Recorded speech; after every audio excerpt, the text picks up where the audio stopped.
Hello everyone, I am Mrs. Roy.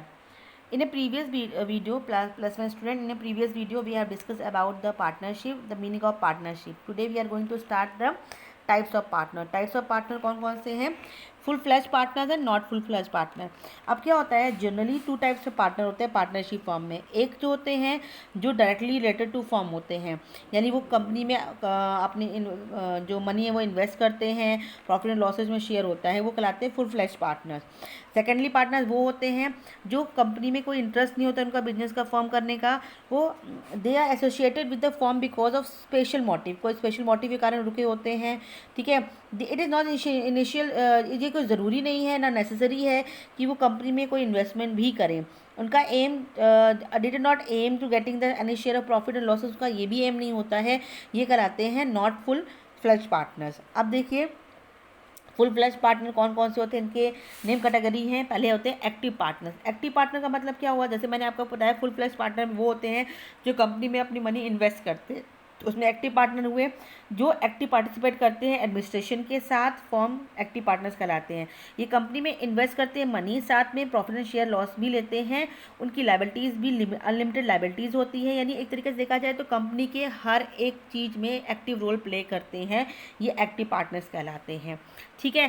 Second आता है sleeping और डॉर्मेंट पार्टनर. ये पार्टनर ऐसे होते हैं जिनको कोई कोई एक्टिव पार्टिसिपेशन नहीं होता. ये इन्वेस्ट तो करते हैं मनी में, ठीक है, प्रॉफिट एंड शेयर भी लेते हैं, लेकिन इनको कोई इंटरेस्ट नहीं होता कि वर्क कैसा चल रहा है, हमें क्या करना चाहिए, हमें अपनी कंपनी पर ध्यान देना चाहिए. इसीलिए इसका नाम है स्लीपिंग पार्टनर. ठीक है, इन्वेस्टमेंट तो करते हैं कंपनी में लेकिन बाकी चीज़ में इंटरेस्ट नहीं लेते हैं. सीक्रेट पार्टनर, ये सीक्रेट पार्टनर होते हैं जिसका रिलेशन होता है फॉर्म, ये अननोन जनरल पब्लिक होते हैं, ये फॉर्म के साथ इनका रिलेशन होता है. और ये he has all the features like the rest of the partner. सारे फीचर होते हैं. ये इन्वेस्ट करते हैं capital, share the profit and losses, और ये मैनेजमेंट के और बिजनेस के अनलिमिटेड लायबिलिटी में भी पार्टिसिपेट करते हैं, इसमें सारे इंटरेस्ट लेते हैं. ये हमारे कहलाते हैं फुल फ्लैश पार्टनर्स, क्योंकि फुल फ्लैश पार्टनर वही होते हैं जो कंपनी में अपना पैसा इन्वेस्टमेंट करते हैं. ठीक है. अब आता है आपका नेक्स्ट है आपका non full flash partners. Non full flash partners में कौन कौन से होते हैं? पहला आता है नॉन फुल फ्लैश पार्टनर वो होते हैं जो कंपनी में इंटरेस्ट नहीं लेते हैं, ना ही कोई ज़रूरी नहीं है कि वो इन्वेस्टमेंट करे ही करें. ठीक है. तो सबसे पहला आता है नॉमिनल पार्टनर. ये सिर्फ नाम के पार्टनर्स होते हैं. Those partner who neither invest money or nor have share in the profit and losses. ठीक है, ना कोई रोल एडमिनिस्ट्रेशन में प्ले करते हैं, ये नॉमिनल पार्टनर्स कहलाते हैं. ना तो ये कंपनी में कोई इन्वेस्टमेंट करते हैं, ना प्रॉफिट एंड लॉस में, सिर्फ और सिर्फ उनका नाम चलता है, वो नॉमिनल पार्टनर्स होते हैं. जैसे किसी बच्चे की कंपनी और फादर उसमें एक पार्टनर बने हुए हैं. ठीक है, ये कहलाती है nominal partners. Partners by the estoppel holding out, ये इस टाइप जो पार्टनर्स होते हैं वो क्या होते हैं? A person who has no partnership in the firm but his words or content highlight him as a partner is called the partnership holding out. ये पर्सन ऐसे होते हैं जो इसमें फर्म में पार्टनरशिप नहीं है, डीड नहीं है, लेकिन उनके जो वर्ड्स हैं, उनका जो करेक्टर है, उनके जो वर्ड्स हैं वो हाईलाइट करते हैं पार्टनरशिप को उस कंपनी के लिए. ठीक है. It is very important to bring out if any party provide a loan to the firm because of his such conduct they will be liable to discharge debt and same manner the other whether will be later on.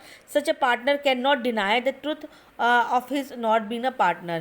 लेकिन जैसे अब उनकी जो company को इन सब चीज़ों के बारे में ध्यान देना चाहिए, क्योंकि इस उनके जो वर्ड्स होते हैं वही उनकी कंपनी के लिए इम्पॉर्टेंट होते हैं. तो इसको इनकी जो उससे पार्टनर्स पीछे नहीं हट सकते. लिमिटेड पार्टनर जो वो होते हैं a person whose liability is limited है, वो to his investment business is called the limited partner, कि उनकी लाइबिलिटी इतनी है वो इतनी ही लाइबिलिटी को पे करेंगे. ठीक है. He has no right to take part in administration to firm, admission के किसी भी काम में इंटरफेयर नहीं करता है. Such a partnership must have least one partner having unlimited liabilities. Minor partner ये कहलाते हैं, आपको पता है पार्टनरशिप एक्ट के अकॉर्डिंग जो माइनर भी पार्टनर्स होते हैं जो 18 ईयर से कम होते हैं, बट ये सिर्फ और सिर्फ प्रॉफिट में अपना पार्टिसिपेट करते हैं, बाकी किसी चीज़ में शेयर नहीं करते हैं. Partners in the profit only, कभी कभी पार्टनर्स ऐसे होते हैं सिर्फ प्रॉफिट के लिए करे जाते हैं, जैसे माइनर को कर लीजिए, ये प्रॉफिट में रहते हैं. Don't have any right to take part in admission of the administration decision to the form. किसी फॉर्म में डिसीजन में वो कुछ पार्टिसिपेट भी करते हैं, उसमें कोई पार्टिसिपेट नहीं करते हैं. अब इसी के टॉपिक पढ़ते हैं. Minor as a partner, a person less than age of 18 comes a partner. में भी पार्टनर बन जाता है। The features of the minor had lack the capacity to enter to, क्योंकि 18 ईयर से हमारे लॉ के अकॉर्डिंग जो 18 ईयर से कम बच्चे, उनका माइंड इतना डेवलप नहीं होता है कि वो एक परफेक्ट डिसीजन ले सके, इसलिए उनको पार्टनर्स तो बनाया जाता है। ये प्रॉफिट में तो शेयर कर सकते हैं लेकिन किसी इंपॉर्टेंट डिसीजन में शेयर नहीं कर सकते, ठीक है। ये सेपरेट कॉन्ट्रैक्ट होता है। अब क्या है, position of a minor partner become attaining majority, दो तरीके से होते हैं, बिफोर अटेंडिंग अ मेजोरिटी, ठीक है। आप राइट्स टू अ माइनर्स, इसमें है, आप पहला है right to a minor partners, right to share in profit and assets. मैंने आपको अभी बताया थोड़ी देर पहले, जो माइनर होते हैं जो 18 ईयर से कम होते हैं, जो हमारी सेक्शन 30 के अकॉर्डिंग जो पार्टनरशिप एक्ट 1932 है, minor can be partner, partner बन सकते हैं। He can made a partner in profit only, ये खाली प्रॉफिट में लेते हैं, ये शेयर करते। Minor has a right to get the share of profit and assets which he decided at the time of his entry, जो as a entry partner उनकी decide की गई है, उसमें कितना प्रॉफिट उनको देना है, जो डिसाइड किया गया है वो उनको मिलता है, ठीक है। माइनर पार्टनर है no relation with the losses, कभी लॉस में बियर नहीं करते हैं। सेकंड है आपका right to share in profit and assets हो गया। Right to inspect the books of account, उसको ये पार्टनर्स को राइट है कि वो अपनी बुक्स को देख सकता है, कॉपी ले सकता है अकाउंट्स की और उसके बारे में बात भी कर सकता है। But a minor in no case has an access to the books which contain secret of the firm, देखो माइनर सारी बुक्स की डिटेल्स को चेक भी कर सकता है। Right to full file suit, right to file suit का मतलब होता है a minor partner can file in a case against the firm to payment of his share, उसे माइनर क्या करता है, अपना केस भी कर सकता है, ये इसको राइट है। नेक्स्ट है responsibility of minor as a partner, partner की रिस्पॉन्सिबिलिटी है लिमिटेड, सिर्फ लिमिटेड होती है, बिकॉज ऑफ दैट ये कंपनी में investment because his investment capital in the firm, while other partner of the firm have unlimited liabilities, other partner की liabilities क्या होती है, अनलिमिटेड होती है। Position of a minor partners attending the majority, देखो क्या होता है इससे पोजीशन में। अब जो पब्लिक नोटिस के अकॉर्डिंग जो होता है, minor's willingness to remain the partner or not be serve by him, एक पार्टनर होता है लेकिन उसका नौकर नहीं होता। इन नोटिस के अकॉर्डिंग क्या, 6 month we attaining majority, he will be considered a full fledge partner. In the absence of such public notice, his position in the firm determined by very basis of a notice. When he elect to remain partner, in case his liability is unlimited, अगर वो remain partner की तरह है, elect किया जाता है तो उसकी liability unlimited हो जाती है। He has to get share the losses along with the profits, profit के साथ होता है। तो इसमें क्या है, position minor attending majority के according जो होती है।